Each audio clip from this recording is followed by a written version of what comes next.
Yeah. Okay, so the recording's starting. Um, so I wanted to focus quite a bit of our attention on Cord Build. Um, David also wanted to talk about the dashboard. Is there anything else? Larry, should we talk about the Calum and the collaborators? A couple of collaborators, I believe. One of them was Calum, the other one, Gopi. Who was the company they were doing monitoring from China? Linker Network, but we don't have an official proposal from them. Okay. So maybe we can just talk about Calum. But did Kalum submit their proposal for official consideration? Yeah, I didn't see an official proposal yet. Okay, so we can talk about various potential collaborators at the end, time permitting. Okay. Which is a little bit ironic because the thing I wanted to focus on is actually consistent with the email Guru sent, and I don't see him on yet. But so let me just go straight there, which is we need to get as much out of Cord Build as we can, and certainly we are delivering lots of material to the community. But I would like to figure out how we can use this as a call to arms for Cord. Certainly showing them all the exciting work going on is part of that. But the other part of it is being as direct and specific as we can. This is my theory anyway, as to how people can step up and help. So let me just give you my intention in the so the morning, Tuesday morning, is about mission, about creating excitement, and so on. I give the first talk in the afternoon, which is the technical overview. One of the things I plan to do in that is not just talk about the software pieces, but also try to talk a little bit about the model of how we're building Cord. And certainly everyone understands there's this core engineering team at ONF. And I think what happens a little bit is that people defer to that core engineering team, and maybe we bring it on ourselves. That's quite likely. But try to explain to people how that core team is there to pull all the pieces together and to produce reference implementations and to provide a framework for everyone else to do their work. But that there's this, outside of the core is this outer activity and how critically important that is. But just try to give people a sense of that relationship so they understand sort of thematically how they can be involved. And then my only other idea is to point to the specific talks that everyone's giving, and at least the ones that certainly this is universally true across the platform talks. So those are the ones I know the best. So forgive me if I use that as my example, but I think we can do the same thing with the MR and eCord and Trellis and all the other talks. You've just described some aspect of the system. At the end of your talk, set aside a slide or two, a kind of call to arms, where you describe very as specific as possible, and this is a tricky thing to do, but as specific as possible, opportunities for people to step up and contribute. So with that kind of background, let me just throw it open and see if there are other ideas on that line of thinking. Yeah, Larry, let me offer two thoughts. I mean, I would encourage, if anybody is looking for more people to help them with what they're doing, and I assume that's most of us, there's two things that I would encourage you to include in that call to arms. And just some of this reiterates what Larry said, but just to emphasize it, there's two things I would say that you should do. One is ask people to help. There was something that the Red Cross volunteer manager said to me that's really stuck with me over the years. The number one predictor that somebody in the community will do something is if they've been asked to do something. So be very specific. We want you to do X, please do X, an actual ask. If you leave it kind of open, like it would be great if you help, or, hey, we're an open source project, anybody can get involved. That's not actually an ask. So be very specific. We want the people in this room to do a thing. And that's going to be the number one predictor if you will get help or not, is if you specifically ask. And then again, as Larry said, the more specific the ask could be, the better. People have a little bit of a hesitation signing up to something if it's vague. You're like, well, I'd like to help, but I mean, is this going to be a 40-hour-a-week thing? Is this going to be, you know, like what exactly am I signing up for? So the more specific that ask can be, the better. So those would be my two pieces of advice. Specifically make an ask. Will you do something? And then the more specific, the better. David, can that specific ask be to a room full of people attending your talk, or is this in the hallway when you're one-on-one? Everywhere. I mean, my frame of mind is we're bringing almost 300 people together in one place for 3 days. The more interactions you have, the better. And this is, I mean, we had set up the agenda to facilitate a lot of interactions. So, you know, we have longer breaks.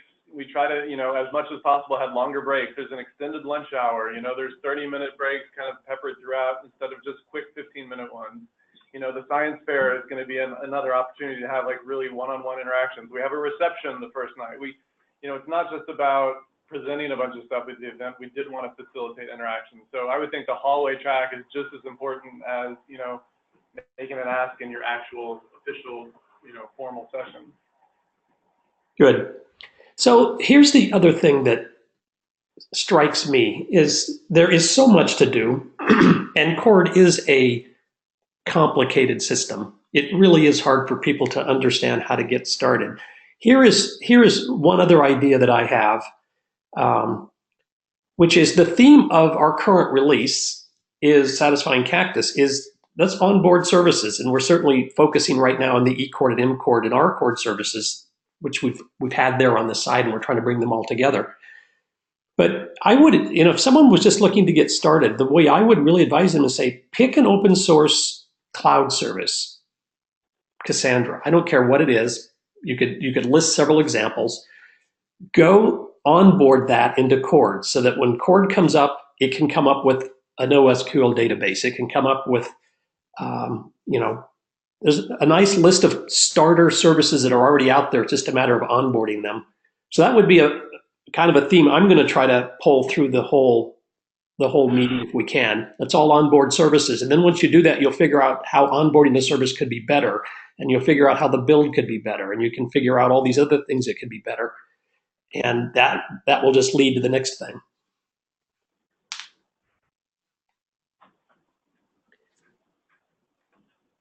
So that at least the platform-related hands-on are, I guess they're on their own track now. Hands-on developing and onboarding services in Cord. I think those 3 sessions, there's 3 of them, 2 hours long, will be, you know, first of all, you could direct people to go attend those. And secondly, that will be a chance to give people a dry run through.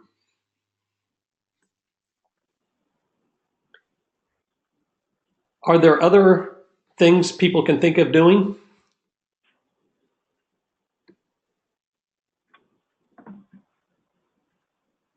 Okay, so let's just make that a priority as everyone's working on their talks. Speaking of talks, like I said, I know the platform one's the best, but let me just ask the following question. Mark, for example, with the eCord, I have the darndest time getting this display of the schedule, which is what I'm looking at here. Sorry, let me actually display it.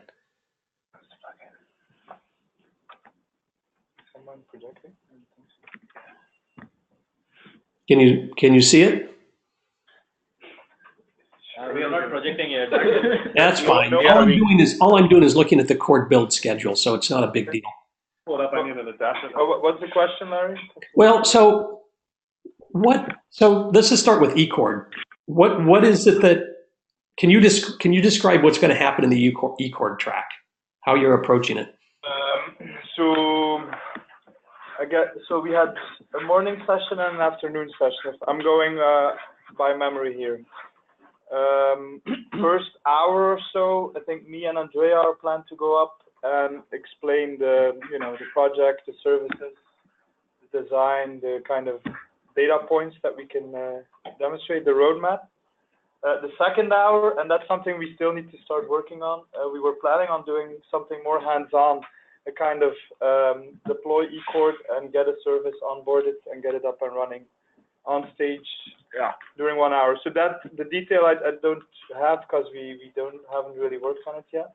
China Mobile takes priority. Yeah, exactly. We want to get this release out. So, and then the afternoon is really talks and experiences from mostly operators, being China Mobile, hopefully a success story. Who else? NTT and Tim, Telecom Italia. And then one vendor we invited as well. And that's it. Right? Am I forgetting anything? Oh, so Larry, if you So you're select talking one about item, Mark, sorry, question if you to can Mark. select one You're of the talking about, items, you can filter it One based person on at a the time. track. Yeah, and so sorry, I didn't hear anything because Sorry, I was trying to show Larry how to select one, and then he can just narrow it down, filter it to the track, and then this way you can see exactly what would be Yeah, done I for was each looking chord. for So the problem is what I'm looking for. Well, maybe I want to expand. Does this help? Drag. This drag feature on this interface is weird. the mobile is better actually. Yeah, that could be. Just select one of the sessions, Okay, and this is then on the right you can click on filtering. all right. So thank you. All right, so I couldn't get to that. So eCord. All right, we've got the ONAP roundtable, which there's been some email about that, and I'm assuming that because this is in the eCord track, it's about the idea of ONAP running across a set of eCord pods. Yeah, well, it was just placed for convenience in the eco track. If you've read the emails, the idea is more or less to gather feedback from the community.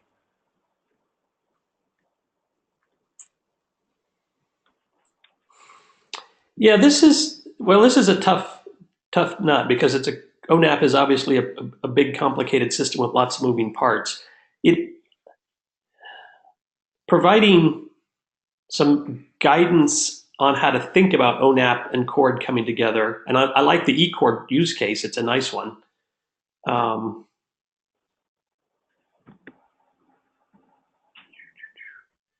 Maybe we can take this offline, Larry. Yeah, all right. But all right, so the point is I was trying to get a sense of what each one of the tracks was about. So But Asim had a question, and Andrea just points out to me an email that I didn't see while I was on my bike this morning about China Mobile. Is that what you were trying to point out, Asim? no, I was pointing out that we are asking China Mobile to talk on the first day in the. That's in a conflict. Yeah, we've invited a bunch of people to the first day, and Saurav said the same thing yesterday. It's kind of pulled some content out of the tracks. So I flagged this issue last week, right? I thought everything was settled, but apparently today it turns out it doesn't. So. So have you talked to China Mobile? I know Duan is coming, but have you talked to them about this session? They requested that they don't have a duplicate. They requested to pull out of the eCord just this morning. Oh, I've not seen that email. Sorry, I missed it too. Yeah, that's probably because you're not on it. Oh, that's good. So yeah, maybe we have to redraw our schedule for eCord, it seems. Yeah, so I think the service provider sessions, frankly, are better served in the kind of the industry adoption track which we have on first day. So this is meant for developers. The Wednesday and Thursday sessions are primarily targeted at developers and getting developers excited about doing Cord. So this was, at least my perception was, and David, correct me if I'm wrong, but this was meant to be much more technically focused, not too much about their experiences and use cases and things like that. Well, thing changed. I mean, originally this was the goal to have it set up the way we had it. And yeah, but I'm talking about the last 4 weeks since we've been talking about the service adoption track. Things have changed. I was about to say, yes, it's changed recently.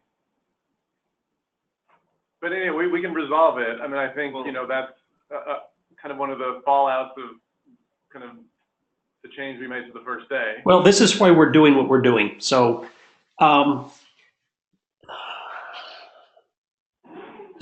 so walking through, there's a platform session on installing pods. In fact, Luke is doing it. It might make sense to walk through the installation process for eCord because it's different because there's multiple pods. And that's, Larry, I guess that's what we're doing on the demo, installation deployment, the 1115. Okay, so which track is that? Which track is that under? Do you know? eCord, the Thursday track. So what you're looking at on 1115, the same I'm page sorry. you're looking That's all right. So sorry. That's this first. That one. Okay. See it or? Yeah. So I was looking for an abstract. It would be good to get an abstract in these if we could. We were gonna do that this week. So. Okay. We stated before, China Mobile takes priority. Sorry here. Yeah, I understand, and that's hitting everybody. So, I'm sorry, it's hitting you hardest, obviously. So while we're here, you've got a session obviously on the roadmap. So let me go back to the general session just for a second. And I want to talk about Wednesday morning. There's a roadmap and a technical steering team panel, which there's going to be significant overlap. Fortunately, they're back to back. And I'm going to give kind of a high level roadmap picture. But what I had intended to do was to ask each of the projects, eCord, mCord, rCord, Volta, Trellis, aCord, probably for, and XOS, I guess, to give a short summary of your roadmap. Now you could expand it later on, and there's only an hour there, so we're talking 10 minutes. But the other thing to say about this is because this panel comes next, and there's a huge, I'm anticipating people, we will take any and all questions during the panel, but that people are likely to ask about roadmap related stuff. And so if we get lots of questions during the roadmap session, we'll just spill over and run a little long, and then it'll come out of the panel, but that should work out okay. Just to flag that, we did ask Manuel Paul from DT to facilitate that panel, and he's graciously agreed to. I wouldn't want to like bump him out of the program, so I'd still like to keep, yes, we can go a little bit long with the roadmap, but let's not just totally merge those 2 hours. Okay, so I didn't realize you had someone set up for that. So good. We will be sure not to do that. Okay, so I will follow up with email, but just so everyone's aware, we can put it all in a common slide deck, which would probably be better than having everyone try to fire up their own PowerPoint. But during this roadmap session, it would be good to get lots of, drill down on the roadmaps into each sub-project or each project. All right, so back to the other tracks. Let's go to the mCord track. Oz, what's the high-level overview of what you're trying to do here?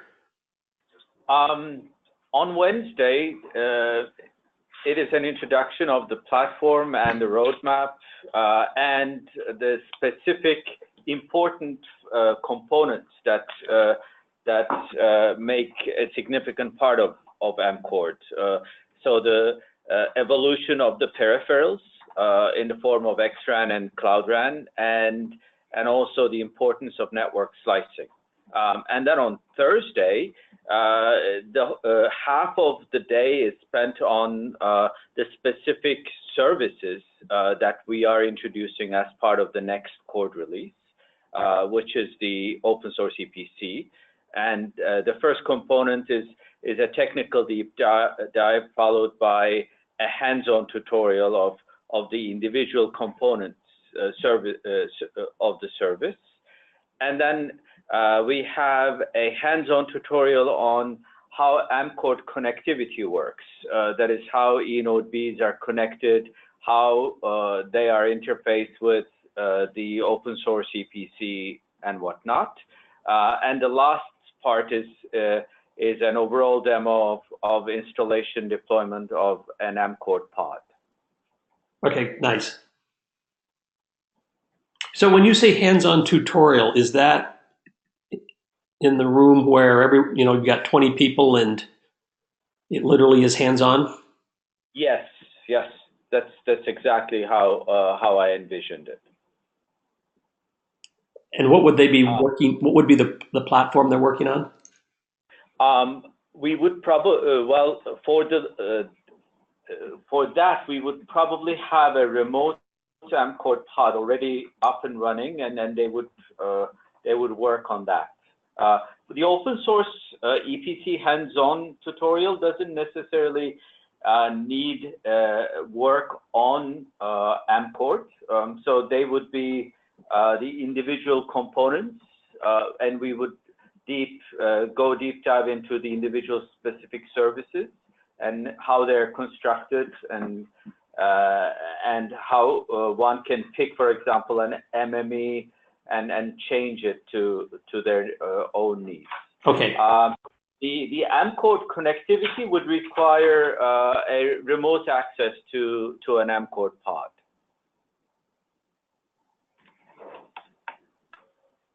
And same applies to the demo. So Ping is actually going to get an M-Cord pod up and running here, and we will remotely access it for the last two. Okay. That's the last two. All right.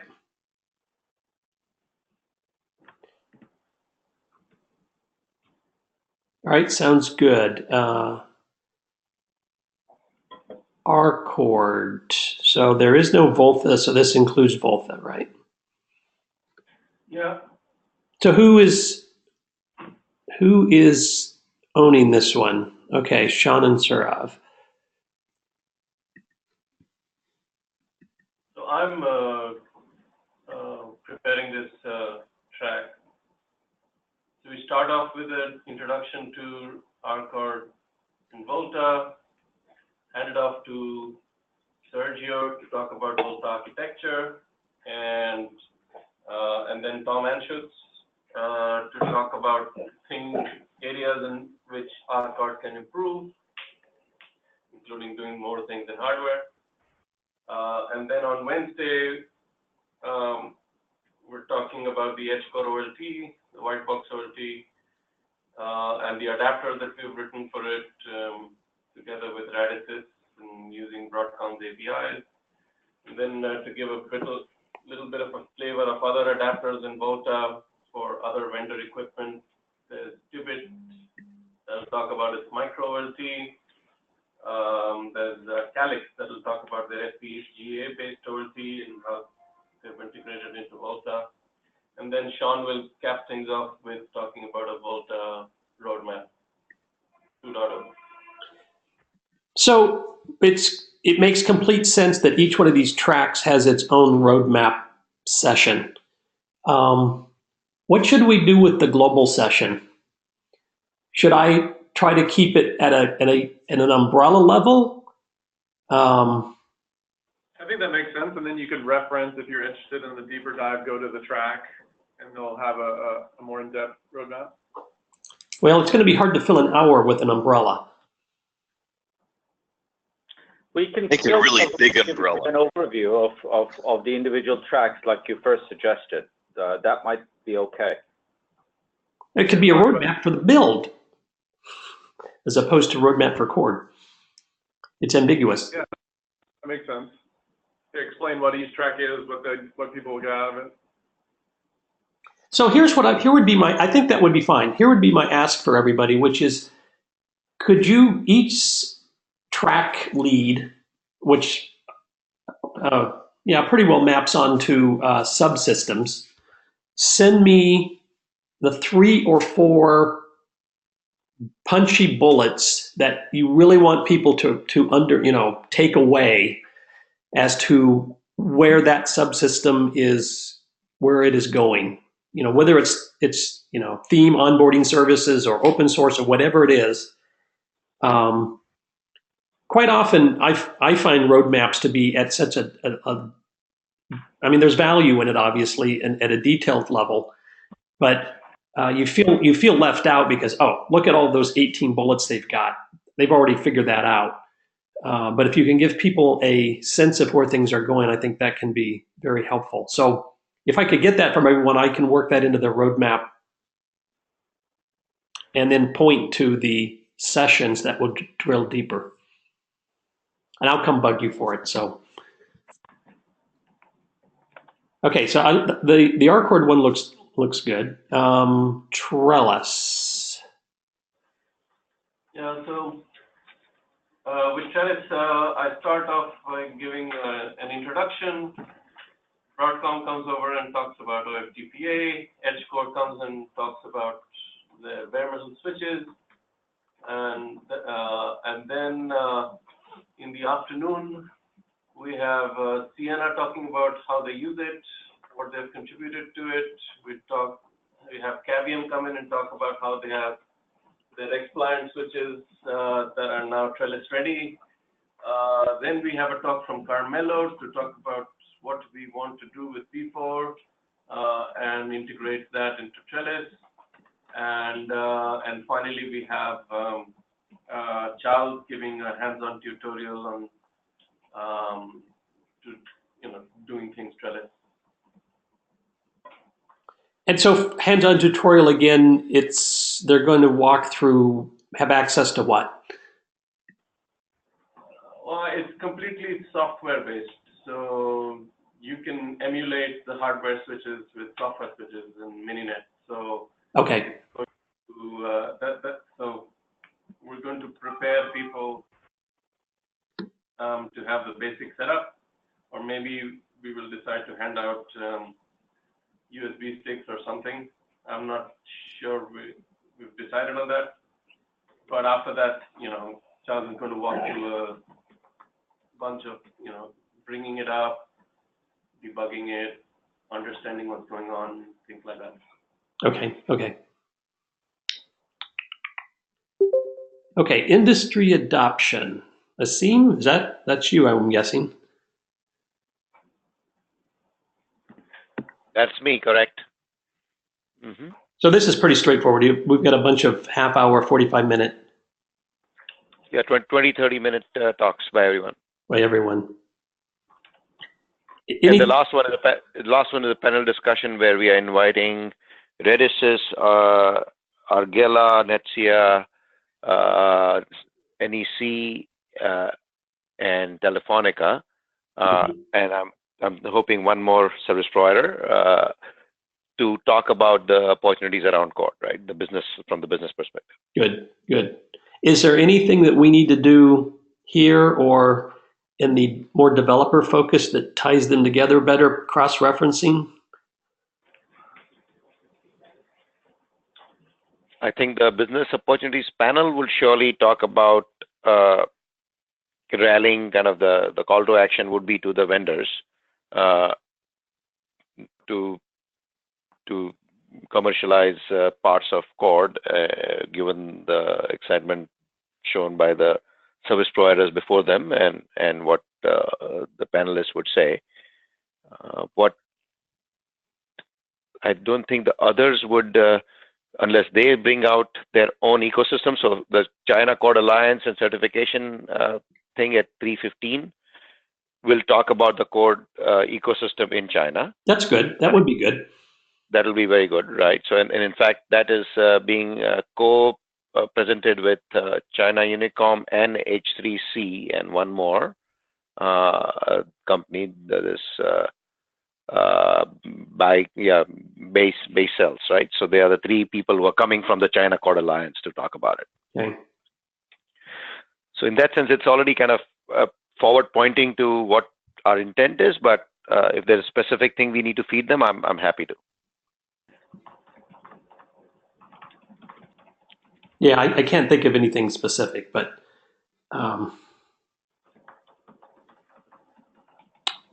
okay, so let me jump to platform. Platform actually is kind of broken into two. We forked off the hands-on piece, and it stands alone as the VNF and service onboarding. So, but it builds on this. So we've got basically two sessions on building Cord, one more focused on the software, one more focused on the hardware.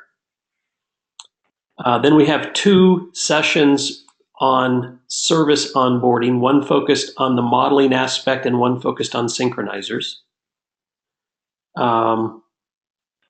Then 2 others that are kind of standalone. One, we'll be talking about the compute infrastructure, virtual machines, containers. This one's a little bit more forward-looking in the sense that there's a lot of container work that is being planned. And then one final one on how to get involved in writing user interfaces and GUIs. And these, I think each one of these, we hadn't talked about it. There is I'm not going to probably find it in real time, but if you are interested in the URL where all the outlines for these talks live, I will send that out afterwards. Or if someone else has a pointer to it, can just post it to chat, that would be good. So if you're interested in seeing what's being covered in those, there's some pretty good outlines in there. So the question is, shouldn't they be in this on this agenda online for people to public to view? Well, so each one of these comes with a non-trivial abstract. So there's information here. The problem with the outlines is that everyone was using them as working. We were using that document as a working document, and no one. So yeah. So some of these. So this one does, but I saw at least a few before the ones you clicked on the other tracks didn't have any description. So yeah, so what I was describing is just the platform piece. So it would be really good to get descriptions in the other ones because people are going to need to decide where to go. Right. Absolutely. If anybody hasn't sent me an abstract, please do so. So these are still in progress. Being the talks are being fleshed out, but just two things. One, cross references so people know what else might be interesting. So you can always point to the hands-on, which I'll get to in a second. And each one of these talks really ought to end with a to-do list.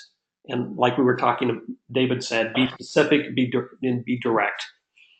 We could use help here. And I encourage everybody. I have 2 things. Sorry, I didn't mean to cut you off. No, please. I have 2 recommendations for all track leads. One, please go ahead and start advertising now. So people, excuse me, under the theme of helping people figure out where to go, if you want to post on Cord Discuss now to let people know what you're planning or where they want to go, they'll help people digest in advance. So like, for example, Andrea sent that note around about the roundtable. I think you can go ahead and start promoting in advance of the event. And I would encourage people to do so. And then 2, just more of a logistics thing. I want to let all the track leads know that William and I are there as a resource to you. So please let us know how we can help. I just want to flag that there's 9 tracks and only 2 of us, and we can't be everywhere. So, and there will be at most points 5 tracks happening in parallel. So just to let everybody know who's a track lead, we won't necessarily be in the room with you. So, you're on point to make sure that the things are on time, the speakers are there. But again, we're there for support. So just let us know, grab me in advance. I'm trying to schedule time this week with all the track leads. If you want to talk through stuff, just let me know. Thanks. That is important. And by the way, for some reason I spaced off. QA and testing has a session on here as well. So those are all prepared talks, although I'm expecting several of them to include little demos in real time, walking through the code, exploring the set of containers that got brought up on the head note and so on. But then in parallel, somewhat in parallel, but there are 3, it's not just the ones I was talking about. There's a behavior-driven approach for realizing zero-touch Cord. I don't know too much about this one. That was community. So I had forwarded the abstract to you, Larry. That was community submitted.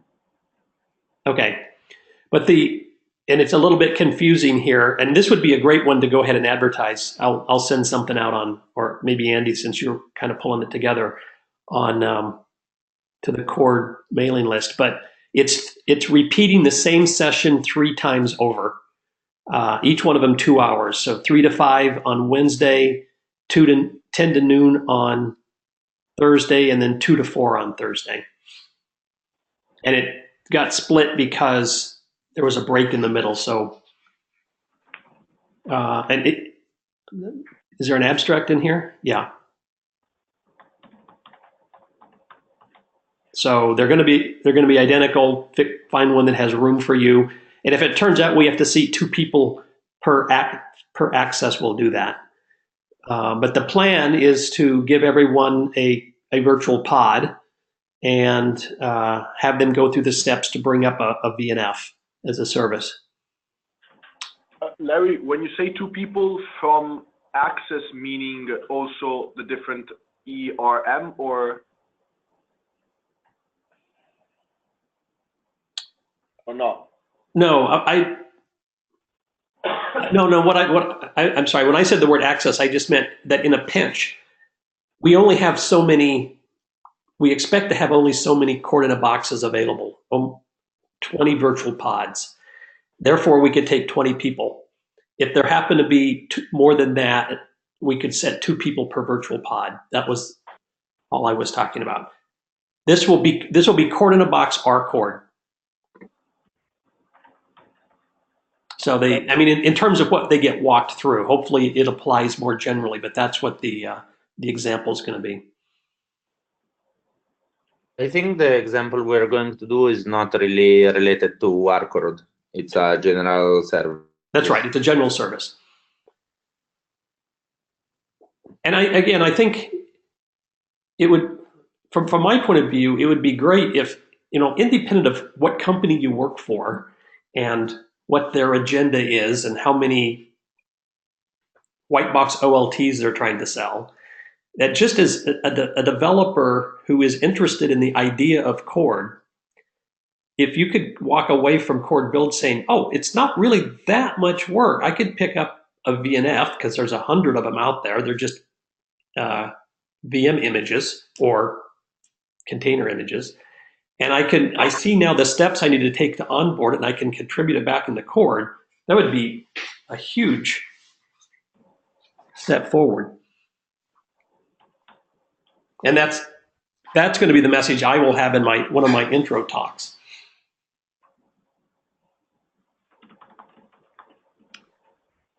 Any questions or anything else about any of that? What did I skip? Modeling. David, can you help us with this one? Yeah, so this is coming from legacy ONF working groups that want to have some space to figure out how to plug into Cord. So Larry, you may be familiar with these people who are speaking. But Timon connected them with me a few months ago. So they have this track in there. And again, it's plugging in that legacy ONF activities with trying to figure out how to connect those to the Cord work. So I didn't look at how the schedule works out, but it would be nice if we could get some cross-fertilization between the Cord platform modeling and these 2 modeling sessions here. And I'm hoping they're not going to collide, but I didn't. If you see a conflict, let me know and we can move stuff around. I will say that there are other opportunities for cross-fertilization. The people running this track are presenting at the tech fair both days. So if you want the Cord team to talk with them, or if you want specific people to have conversations with this group, we can make those happen, even if there are conflicts in the schedule for the session. Okay. So I guess that takes me to community showcase. So the Cord in the Cloud is definitely there in their new learning lab. So yeah, Tuesday afternoon, they have a fair amount going on there. We have a session on analytics. We didn't find it was kind of hard to get it scheduled. So since we've got a lot of community involvement there, Boris taking the lead, that is a standalone session.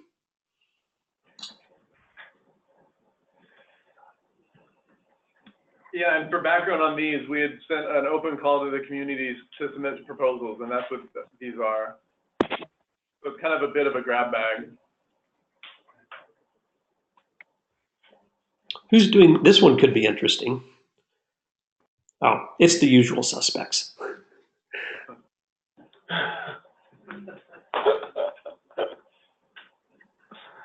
So Mark, were you going to say something about the other track? Yeah, I was just commenting the track on open, what was it, open interfaces In open tab transport. D. It's really an ONAS track. It's not really core thingy, but it There's is what not it a is. lot of overlap. Yeah. Well, I think so. This is an opportunity for them to have a home, and then hopefully find a way to pull them into other places that they see overlap. Larry, I just wanted to mention that we've been asked by Lyndon Ong to attend some modeling sessions, and those might be the ones you were just talking about. Yeah, that is. And so do you know that they don't overlap with? Yeah, I believe they don't. Yeah, I'm supposed to look into scheduling today and make sure that we can make it for those. Okay. Okay, well, flag it for me. This is David. Flag it for me if there are conflicts. We'll see what we can do.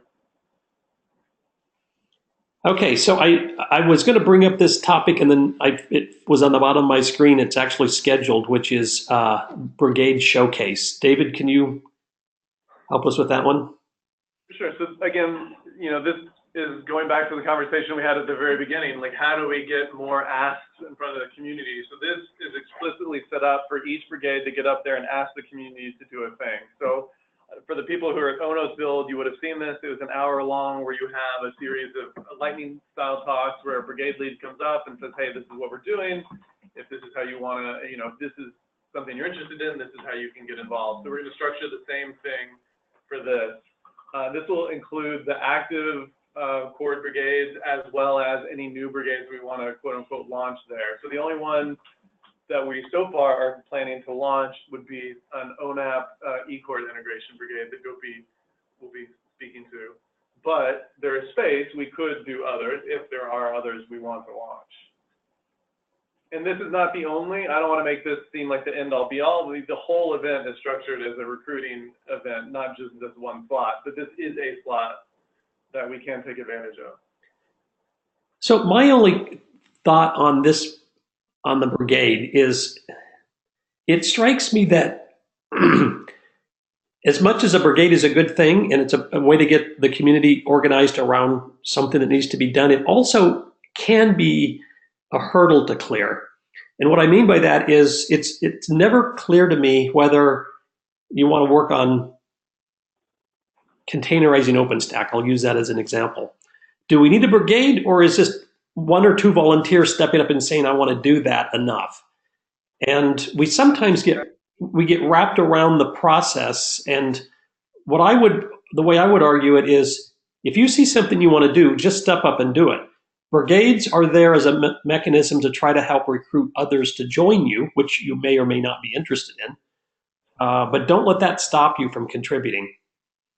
Absolutely, and if brigades at any point become counterproductive, we'll need to address that. And I agree with you. A brigade is a team, and it fits some activities but doesn't fit others. If you don't need a whole team's worth of people to do a thing, yeah, we don't want process for the sake of process. Just do the thing, right? Like, one or two people doing a thing is fine. They don't have to have a label or a name or an official, recognition component to it. They can just do the thing.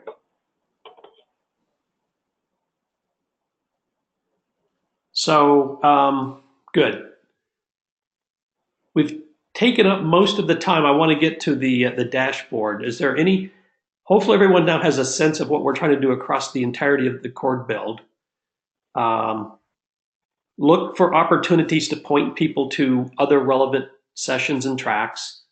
Look for opportunities to be as specific and direct as you can about recruiting people to join in work being done, giving them, not only to-do lists, but to-do lists that include a couple starter projects, because I think it's that starter project that really is a real barrier to entry.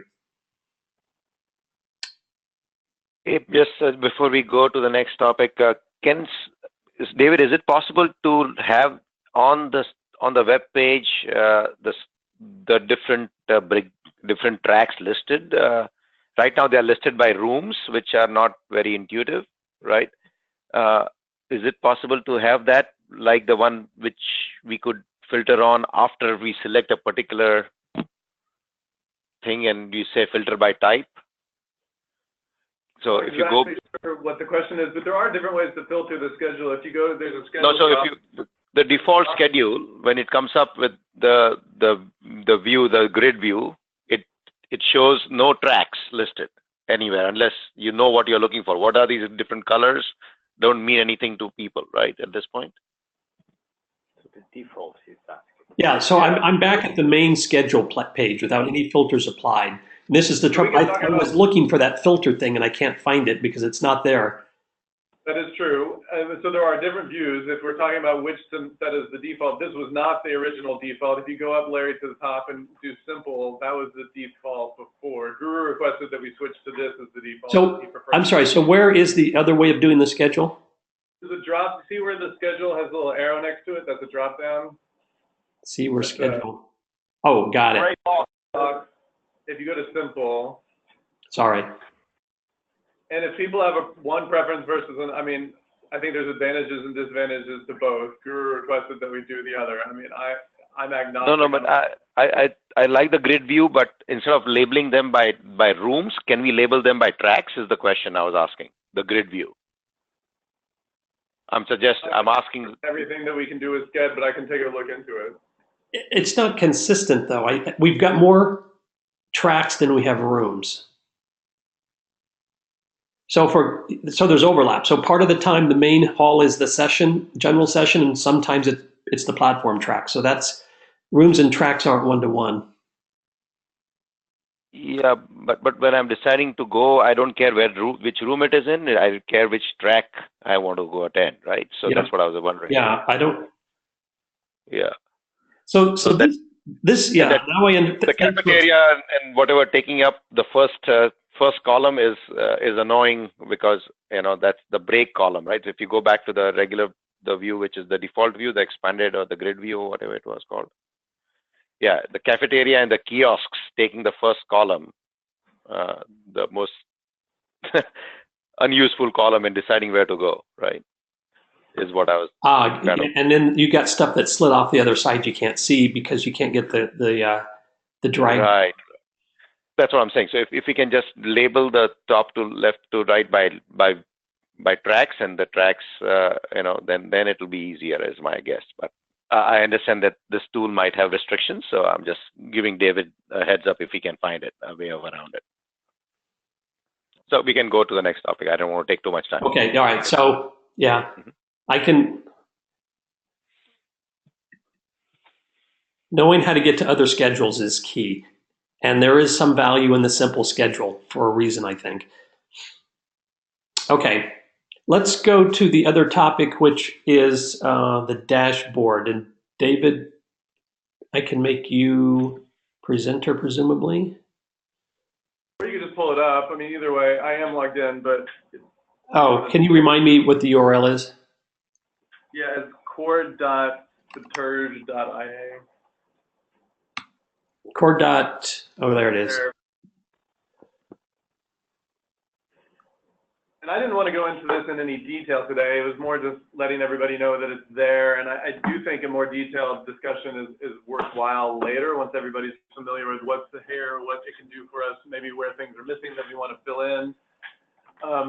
But just to flag it, I've shared it out on the community channels. You may or may not have looked, but there's a lot of information that is available to us now that hasn't been available to us in the past. Some of it may be more useful than others, which which I think is worth talking through. What in here is valuable to us, what is not. Kind of right now, it's the default. A lot of information is available. If you go on the left, this first page is just the tip of the iceberg.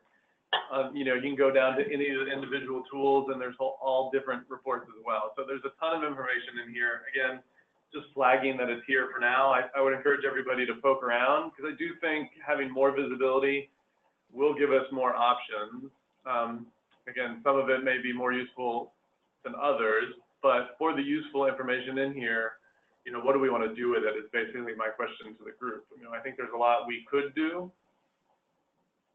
And again, I know we have 4 or 5 minutes. I'm not trying to have that conversation now, but just to get people thinking about it, you know, what will this allow you to do that maybe you've been wanting to do or would be helpful for you, and what can we do to make this a tool that's of value? So I have an ask, which is it would be really good if we could, and I don't know if Luca's on because he's going to anticipate this one. If we could report how many unique IP addresses are cloning or downloading the source code. So for cloning, I've already talked to them. So the problem is that, okay, they use Git log to track stuff, and that of course doesn't track either IP addresses or clones. So in the past, I developed with Brian a plugin for Gerrit that basically tracks clones. Every time there's a clone, we just do a +1 with a date in the database, and we were also doing the lookup of the IP to track from which city was coming from. That's something I talk about to Bitergia, and of course it's kind of an extra for them, even because it's not an official plugin of Gerrit, something we developed just for us. So they're willing to look into it. I think it's more an economical issue to address with them. And that points out that this is customizable, so yeah, depending if you want to invest in it, we could of do course. the thing. So this is just a UI that is basically a kind of database, right? Whatever you put inside the database, then it's up to you and how you do it. So it's just a matter of rebuilding. Well, of course you can go back. This is an important thing to mention. Even if we do it, we can't go back in the history because we don't have historical data that we can visualize. But once we have the plugin, we'll be able to start to track what you just said. And to give it an idea of other things that are possible, you know, we just spent 45 minutes talking about how can we use Cord Build as an event that will help us recruit. Like, we could use this tool to tell us if our events are effective. Like, can we look at this dashboard the weeks after Cord Build and see a spike in activities? You know, that will help us refine, like, are we making events that are effective? Are we pitching our, you know, opportunities in a way that's effective, you know, when we go somewhere else?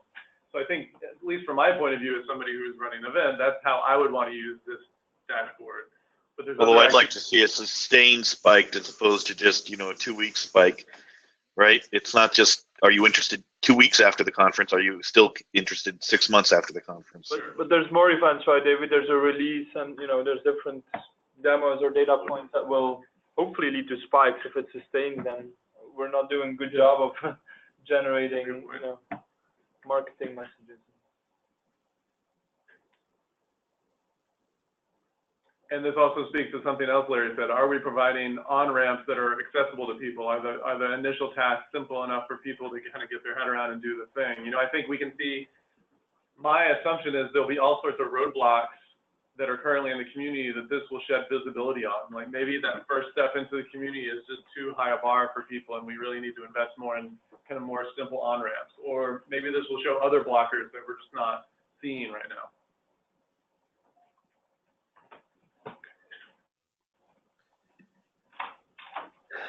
Lots of data here.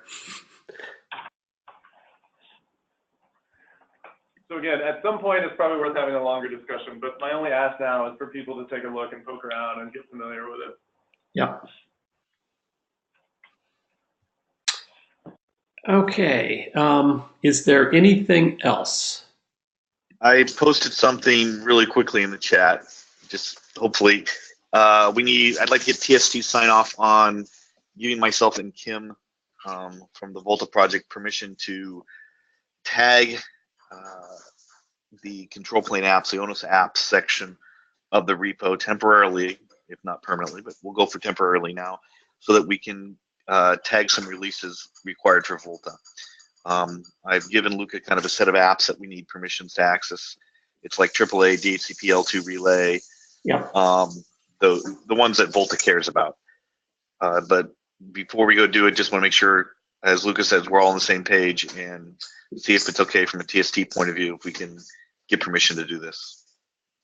David, are these apps in the ONOS repo or in the Cord repo? They're in the Cord repo, or it's under the ONOS apps section. I mean, I don't know you know, about it. Okay. we've created support branches in the past, and we're really going to be, I think, for the most part, creating tags under those support branches. Anyone there? I'm guessing there isn't an issue with this with anyone. No, yeah, I mean, I've been releasing these apps before, and this is fine with me. Yeah. All right. Any with I just wanted to make sure that at least you guys were on the same page before giving the permission. Sure. yeah. So I think that's a confirmation. Okay. Thank you, David. Thank you. Yeah. All right. This good. So top of the hour. I guess we'll call it a call. Lots of work to do between now and next Tuesday when Cord Build happens, but it's a great opportunity. So hopefully we can do a good job of cashing in on it. Thanks. Yeah, there's going to be a lot of people. We're over 250 registrations. I think we're going to be close to 300 registrations. A lot of people who are expressing interest in helping out. All right. Thanks, everybody. Bye-bye.